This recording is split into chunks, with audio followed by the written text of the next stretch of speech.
गया 7%, 7% जो अकार्बनिक पदार्थ, ठीक है, अकार्बनिक पदार्थ। देखो यहाँ तक समझ में आया। फिर से सुनो, जैसे कि दुनिया में जो भी सजीव वस्तु है, सजीव कोशिका है, तो उससे जो अणु प्राप्त होता है, ठीक है, ये सजीव कोशिका से जो अणु हमें मिलता है, जो चीजें मिलती है, उसी को हम क्या बोलते हैं, जैव अणु कहते हैं। जैसे देखो ग्लूकोज, फ्रक्टोज, माल्टोज इत्यादि।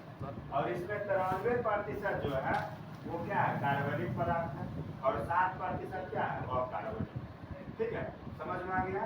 चलो लिखो, चैप्टर का नाम लिखो, नीचे लिखा है, लिखो जैव अणु, बायोमोलिक्यूल। चैप्टर का नाम लिखो, लिखा है, बनेगा। तब जो बोले थे वही सब है। ठीक है, जैव अणु दो तरह के होते हैं, एक होता है कार्बनिक, ठीक है, एक होता है कार्बनिक जैव अणु, ठीक है, कार्बनिक जैव अणु, इसको बोलते हैं ऑर्गेनिक बायोमोलिक्यूल्स, बायोमोलिक्यूल्स। और दूसरा होता है अकार्बनिक जैव अणु, दूसरा होता है अकार्बनिक जैव अणु, इनऑर्गेनिक बायोमोलिक्यूल्स, इनऑर्गेनिक बायोमोलिक्यूल्स। ठीक है ना। देखो पहला क्या होता है, कार्बनिक, और दूसरा होता है अकार्बनिक। तो देखो कार्बनिक का मतलब हुआ कि जिसमें कार्बन और हाइड्रोजन का बंधन पाया जाता है। याद रखना, सी से क्या हुआ कार्बन, एस से क्या हुआ हाइड्रोजन, तो जिसमें कार्बन और हाइड्रोजन का बॉन्ड पाया जाएगा उसको बोलेंगे कार्बनिक जैव।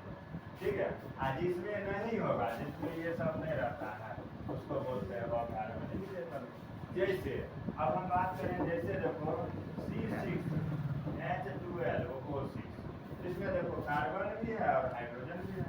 सिंपल में जान लो, जिसमें कार्बन भी हो और हाइड्रोजन भी हो, उसको बोलते हैं कार्बनिक जैव।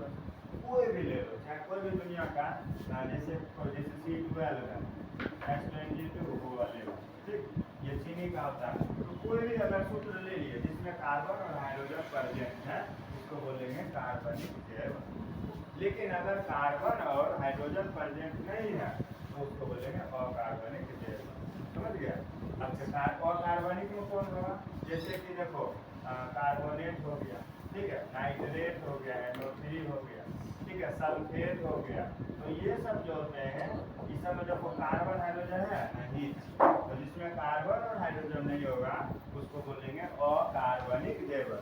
और जिसमें कार्बन और हाइड्रोजन का बंधन पाया जाएगा उसको बोलेंगे कार्बनिक जैव। और ये दो देखो, पूरी दुनिया में 93% कार्बनिक पदार्थ है और 7% ही अकार्बनिक। मतलब पूरा दुनिया में कहा जाए ना, तो ज्यादातर कार्बन ही, कार्बनिक पदार्थ ही जाते हैं, अकार्बनिक बहुत ही कम। समझ गया। यहाँ तक लिखो है, जैव अणु दो तरह का, कार्बनिक और अकार्बनिक। तो कार्बनिक क्या हुआ, जिसमें कार्बन होगा, जिसमें कार्बन और हाइड्रोजन का बंधन होगा, और जिसमें कार्बन हाइड्रोजन का बंधन नहीं होगा वो अकार्बनिक।